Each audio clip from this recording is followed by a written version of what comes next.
You ever notice how you're somehow two completely different golfers? On the range, you're striping it. Driver feels incredible. Ball speed's up. Carry numbers are climbing. You're hitting shots you've never hit before. You leave thinking, I finally figured it out. Then Saturday morning arrives. First tee, same golf swing, same body, same clubs, same golfer. And somehow, the distance disappears. Not 5 yards, sometimes 20, sometimes 30, sometimes more. And today, I want to show you why this happens, because I don't actually think most golfers have a speed problem. I think they have something much worse, and once you see it, you'll never look at distance the same way again. It's all about the lie we tell ourselves. One of the biggest mistakes golfers make is assuming that distance is a physical problem. We think, I need more flexibility, or I need more strength, or I need more speed training. And sometimes that's true, but not nearly as often as people think. Because if you've ever hit a drive 280, then you've already proven your body can create 280. The question isn't, can you do it? The question is, why can't you do it consistently? That's a very different problem. And honestly, it's the problem most golfers should be solving. Because your longest drive isn't your golf game. Your average drive is. And in a minute, I'm going to show you the one moment where almost every golfer gives away speed without even realizing they're doing it. So the range golfer versus the course golfer. Let's talk about the range. The range is one of the safest places in the world. Think about it. Nobody cares where the ball goes. Nobody's keeping score. No penalty strokes, no water hazards, even if there's a lake there. No out of bounds, no pressure, no consequences.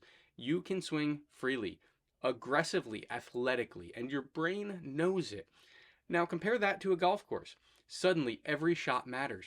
Now there's a target. Now there's trouble. Now there's score. Now there's consequence. And your brain starts asking a different question. Not how far can we hit it, but how do we survive this? That's a huge shift. And it's happening whether you realize it or not.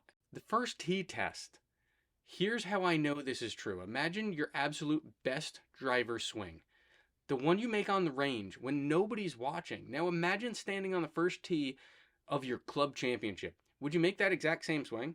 Most golfers immediately laugh because they know the answer. Of course not. You'd guide it, steer it, protect it, control it, and that's the problem. The moment your brain stops trusting the motion, it starts trying to help. And golf is one of the few sports where that help is often destructive. And this is where most speed training completely falls apart. Not because speed training doesn't work, because the golfer never learns how to trust the speed they created. Why more speed doesn't always show up. This is where things get really interesting. Let's say a golfer gains 5 miles per hour. Objectively, that's fantastic. More ball speed, more carry, more distance. On paper, it's a huge win. But then they go play, and suddenly they don't access any of it. Why? Because the brain doesn't trust it yet. The golfer knows the speed is there, but they haven't proven they can control it. So the brain starts applying the brakes. Sometimes literally, you see players decelerate down, shorten their turn, slow the transition, and steer the face, changing tempo. And the crazy thing is, most of this happens subconsciously. The golfer thinks they're making the same swing, but you're not. That's where the distance trust gap comes in. This is the concept I want you to remember. Distance trust gap. And it's incredibly simple. The distance trust gap is the space between the speed you can create and the speed you can trust. Now, we've talked about it before, and I've said it's the difference between your lowest and your highest yardages. Well, speed's a huge piece to that, so it all works. Because more speed can mean more distance, and less speed can mean less distance. But the difference here is that when you speed up, a lot of times the changes we talked about before will affect your mechanics and contact. So it's all related. Most golfers focus entirely on the first number. Very few golfers work on the second. And I would argue the second is actually more important because speed you don't trust isn't usable. It's just potential, and potential doesn't lower scores. So imagine two golfers. Golfer A swings 115, golfer B swings 105. Most people immediately assume golfer A is better. But what if golfer A only trusts 102? Golfer B trusts all 105. Who do you think performs better under pressure? Who finds more fairways? Who starts more holes from a position of advantage? Who shoots lower scores? Now we're having a different conversation. The real goal, this is where a lot of golfers get trapped. The goal isn't maximum speed. The goal is maximum usable speed. Those are completely different things. One wins long drive contests, the other wins golf tournaments. And honestly, the golfers I see improve the fastest aren't necessarily the ones chasing more speed. They're the ones building trust in the speed they already have. And this is exactly why most golfers think they need distance, when what they really need is confidence. Obviously, Doug, we all know that. Well, here's the thing. I know what you're all thinking. I've been there. I was a high school golfer who eventually got decent, but I struggled a lot. I couldn't hit as far as others, still can't, and it got to me. When I started getting better, I stopped thinking so much. I started trusting my swing and my game, especially short game and putting.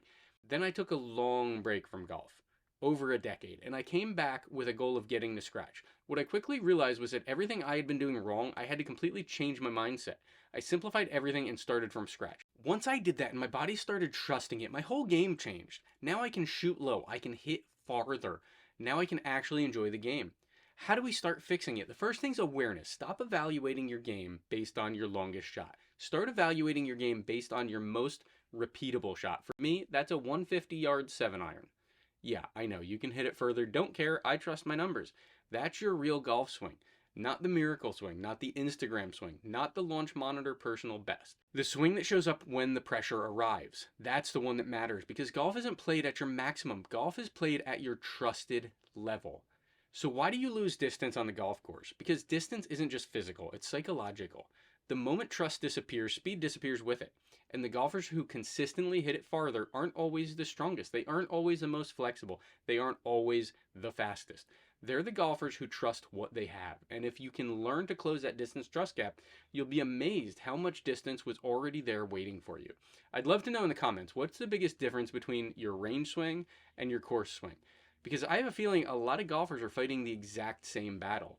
And if you take one thing from this video, let it be this. Stop building your game around your best shots. Start building your game around your most trusted shots.